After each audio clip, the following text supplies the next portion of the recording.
Hey, waan salaama dhammaantiin soo dhawaada. Maanta waxaan idin hayaa dood yar oo qosol badan. Doodan waxay dhex martay wiil Muslin ah oo la yirahdo Nadiir Axmed iyo nin kaloo isagana Masiixi ah oo la yirahdo David Wood. David Wood ninkii doonaya waa nin YouTube aad u weyn leh, diinta Islaamka aad uga hadla, doodo fara badan la galay muslimiinta. Haddii aad doonayso janaalkiisa check garee waxyaalo fara badan oo ku anfaca inaad ka aragtaa laga yaabaa. Waa kuma marka Nadiir Axmed. Nadiir Axmed waxaa weeyaan qof Maraykanka kusoo koray, dabcan diinta Islaamka aana si fiican u baranin, qur-aanka si fiican uma yaqaano, xadiisi si fiican uma yaqaano, oo keliya waxaa looga dhaadhacsiiyey diinta Islaamku waa diin nabad ah oo keliya u maqlay. Tii ayuu meel facshir ah la imaaday oo dad la hor imaaday. Marka doodan waxay ku saabsan tahay diinta Islaamku ma diin nabad aha mise ma aha. Maxaa qabsaday marka aan in yar daawano. Surah 9, verse 29. So when you read a verse like this, according to David, it teaches to fight against disbelievers. Well, Islam looks aggressive. Islam looks violent. Now, I actually looked up that verse, and I'd like. Muxuu ku leeyahay marka yarkii kale ee David Wood ahaa ayaa doodiisii markii uu rabay inuu sheego Islaamku inuusan ahayn diin nabad ah, Islaamku uu yahay diin dagaal iyo dil iyo dhac iyo kufsi u soo taagan. Markii uu rabay wuxuu keenay aayado quraan ah. Aayadaha dilka oo kale wuxuu keenay aayad ku jirta suuratul Tawba oo oranaysa qofkii aanan ilaah iyo maalinta qiyaamo rumeynin hala dilo, halala dagaalamo. Aayad dhehaysu keenay waa iska caddahay marka waa aayad violent way. Qofka lama oranin qofkii kusoo weerara, lama oranin qofkii wax ka hadlay, lama oranin. oo kaliya qofka duu yiraahdo anigu aakhira ma rumeynayo waa la dagaalamaysaa, waa dilaysaa. qofka duu ku dhaw ilaahay ma rumeynin waa la dagaalamaysaa, waa dilaysaa. xariifkan maxaa ku dhacay marka? wuxuu ku leeyahay hadda ninkan aayadda waxa uu sheegayo markaa fiiriso Islaamku wuxuu noqonayaa diin dagaal ah. laakiin maxaa ka runa aayaddii uu rabaa marka inuu akhriyo dhageyso wax ku dhacay. To read for it to you, and let me tell you what it really says here. It says, and fight those who believe. Fight those who believe not in Allah in the last day. Hold on a second. This must be some mistake here. I think this is just a typo, I think. maxaa ku dhacay marka? aayaddii markii uu akhriyey maxaa dhacay marka? aayaddu maxay leedahay marka? aayadda aan fiirino. aayaddu markaan fiirino, aayaddu maxay leedahay marka? aayaddu waxay leedahay la dagaalama kuwaan rumeynin eebbe iyo maalinta aakhiro.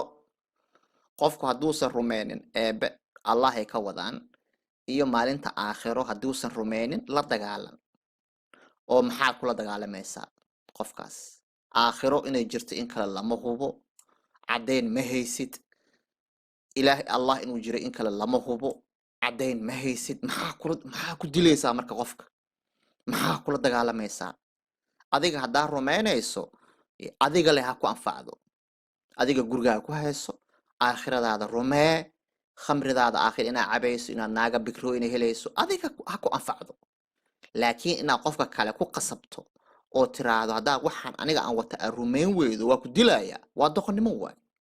xariifkii maxaa ku dhacay marka? intaan markuu akhriyo ku leeyahay meesha khaladaa dhacay. sug kitaab baan haystaa, kitaabkaygaan soo eegayahay. aan sii dhegaysano marka. Let me check it out. I actually have a Quran. Let me check it up on my Quran. This is obviously a typo. We're going to get down to the bottom of this. All right. David, it doesn't say that. It says fight those who believe not in Allah in the last day.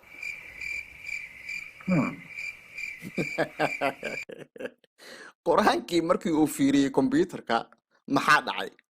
aayaddu sidii bay leedahay qofkaanan ilaahay rumeynin iyo maalinta qiyaama rumeynin hala dilo, halala dagaalamo.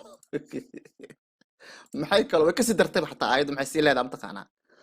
oo aan xaaraan yeelin wuxuu eebbe iyo rasuulkiisa xaaraan ka dhigeen. khansiirka oo kale baad in yar dhadhamisay, gaajaa ku qabatay, khansiir yar baad cuntay, khamri yar baad dhac ku dhufatay, gabadha isjeceshiin baad dhag iska yar raaxaysateen waxaasoo dhanba dee xaaraan baa laga dhigay sooma haddaad samayso iyadana waa lagu dilayaa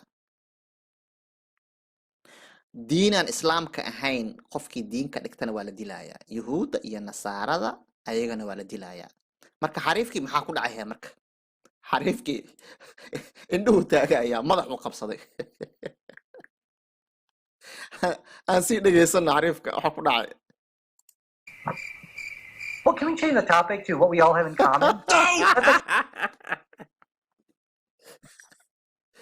wuxuu ku leeyahay ninkii dhammaa ee u imaaday diinta islaamka waa diin nabad ah oo naxariisaan u doodayaa aayaddii u horreysay markuu kala furay madaxuu qabsaday wuxuu ku dooda meesha ma taalo naxariis daraa meesha ku qoran maxaa yeelay qof bini aadanaa leeyahay waxa aniga aan rumaysanahay haddaa rumayn weydo waa ku dilayaa doqonnimo ka weyn miyaa jirta xariifkii markuu madaxuu qabsaday uu isku dhex yaacay wuxuu ku leeyahay toobiga aan bedelno fadlan please David Woodow yeah toobiga naga bedela Actually, a much better topic, don't you think? I mean, actually, because we do have a lot in common. With the moderator, would that be okay? We could just change that topic? fadlan toobiga fadlan toobiga hana laka bedelo uu leeyahay maxaa yeelay waxaan dee wax la difaaci kara ma aha doqonnimo weeyaan marka runtii qofkii isku daya diin islaam aan difaacayaa ceebtaan oo kalea kuu dambeyso maxaa yeelay diinta islaamku ceebteeda iyo facshirkeedu wax qarsoon ma aha qur-aankan maanta meel walbuu yaallaa cid kastaa arkaysa qur-aankan maanta cid ka qarsoon ma jirto luuqad walbaba haddaad leedahay carabigan lama yaqaano berigii hore hadda waxaa lagu dhuuman jiray carabigaas dadku maysan aqoonin laakiin maanta luuqad kasta oo aad taqaanaa ku bedelan kartaa wixii bannaankay yaallaan marka ceeb iyo haddana waxa kasii daran haddana xadiistiaba kasii daran ba haddana xadiistii oo dhan meelay ku jiraan aa jirto sunna.com haddaa gasho abkay xadiis oo dhan halkaasuu ku jiraa wixii berigii hore la qarin jiray oo kitaabada laga boodi jiray maanta ma jirto okay aayadda aan sii akhrino maxay leedahay markaas kuwa ahlu kitaabka ilaa ay ka dhiibayaan lagu leeyahay jizyo jizyadu waxaa waaye waa baad lacag baada ah oo dadka masaakiinta ah ee la qabsaday ee la dulaysto laga qaado waaye ayagoo dulaysan macnaha lacagtaas ma bixinaysid oo keliya baadaas waa inaad adiga oo dulaysan inaad bixiso waaye sharciyo dhanaana ka yaala shuruucda way ka hadashay diinta islaamka macnaha dadka diimaha kala haysta ee aad kugu hoos nool qaabkay u noolaanayaan looma ogola waddada caadiga inay maraan iskoolada caadiga ma tagi karaan dukaamada caadiga ma tagi karaan waa inay luuqluuqyada iyo boosaneerooyinka iyagoo madaxooda dhulka foorarinaya kuma salaami karaan waa bahdil iyo gumaysi kii u weynaa weeyaan wixii noocaas intaas laguma dilin bahdilkii haddana lacag keenaa la yidhi wax ay walba ay shaqaystaan waa inay miiska soo saaraan ayagoo dulaysan aan dhegaysano marka shareecadu maxay ka tiri qaabka jizyadan iyo baadan loo qaadayo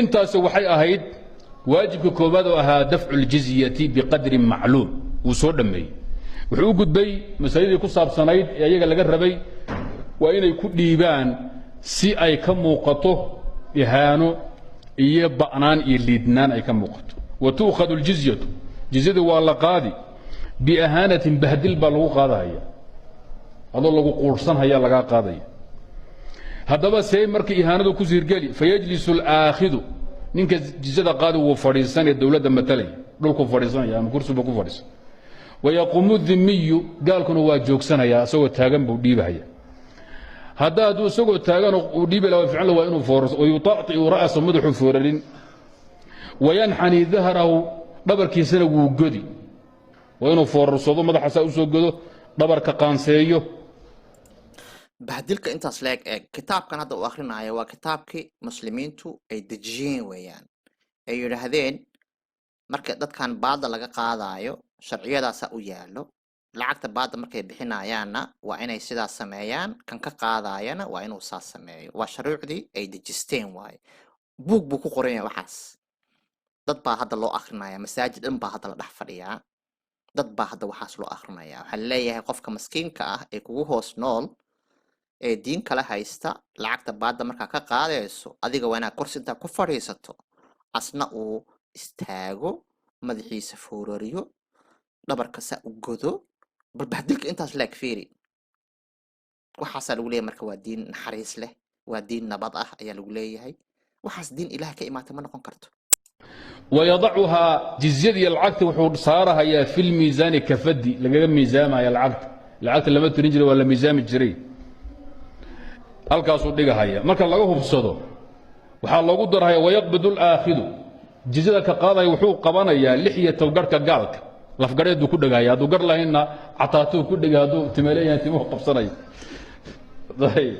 inta waxaa ka dara wayadrib wuxuu garaacayaa oo yadahaya lihzimatayhi labada daan buu ku dhufanaya bahdilka intaas leeg fiiri qofkii maskiinka ahaa isbahdilay lacagtiisii uu soo shaqaysanayay maskiinka soo xamaalanayay kuu keenay miiska kuu saaray intaas kaliya kuma daynaysid maskiinkii garka intaa qabato aad fed jug suxul riig jilib wab maxay tahay meeshaan jimmiya qof bini aadan ah inaad iska disho oo xataa baad xataa ku siiyey inaad garkiisa intaad qabato suxulayso jilib u dhiibto feer u dhiibto waxaas miya hadda diin walaalayaal kitaab bay waxaas hadda ku qoran tahay kitaab bay hadda waxaas ku qoran tahay bal ka waran hadda muslimiinta yurub iyo maraykanka iyo australia joogta haddii saa loola dhaqmo haddii la yidhaahdo lacagta canshuuraadka aad bixinaysaan lacag dheer baad bixinaysaan maadaama aad muslimiin tihiin markaad bixinaysaan waa